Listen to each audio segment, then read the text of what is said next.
குரலையோ அந்த சப்ஜெக்டுக்கு தைரியமாக பாட சந்தேகங்களை கேட்டு நிவர்த்தி பண்ணிக்கோங்க. இதெல்லாம் கண்டிப்பாக உண்டு. கிவ் அண்ட் டேக் பாலிசி, விட்டு கொடுத்து போகக்கூடிய ஒரு தன்மை உண்டு.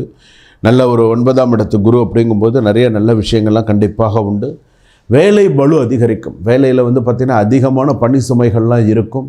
சில பேருக்கு பார்த்திங்கன்னா இந்த சித்திர நட்சத்திரம் துளாராசி, சுவாதி நட்சத்திரம் துளாராசி, அடுத்ததாக பார்த்திங்கன்னா விசாக நட்சத்திரம் துளாராசி. இந்த சுவாதி நட்சத்திரம் துளாராசி வேலை விஷயத்தில் கொஞ்சம் பிரச்சனைகள் உண்டு. அதே போல் பார்த்திங்கன்னா விசாக நட்சத்திரம் துளாராசி அப்படின்னு சொல்லும்போது கொஞ்சம் விட்டு கொடுத்து போகணும். வேலை இல்லைன்னு இப்போ கிடைச்ச வேலையை பார்த்துக்கிட்டு பிறகு பார்த்துக்கலாம் அப்படிங்கிற மாதிரி இருக்கணும். உடல்நிலையில் பெண்கள் உடல்நலத்தில் ரொம்ப கவனம் செலுத்தணும். சில பேருக்கு பார்த்திங்கன்னா நடக்க முடியாத அளவுக்கு சில பேர் இருப்பாங்க. ஒரு ரூம்லேருந்து இன்னொரு ரூம் வரத்துக்கு ரொம்ப சிரமப்படுவாங்க. அதாவது நடக்கவே முடியாமல் கைகால் வலி வீங்கி போய் கைகால் ரொம்ப வலியாகி அதெல்லாம் ரொம்ப சில பேருக்கு உண்டு துளாராசி பொறுத்தளவுக்கு.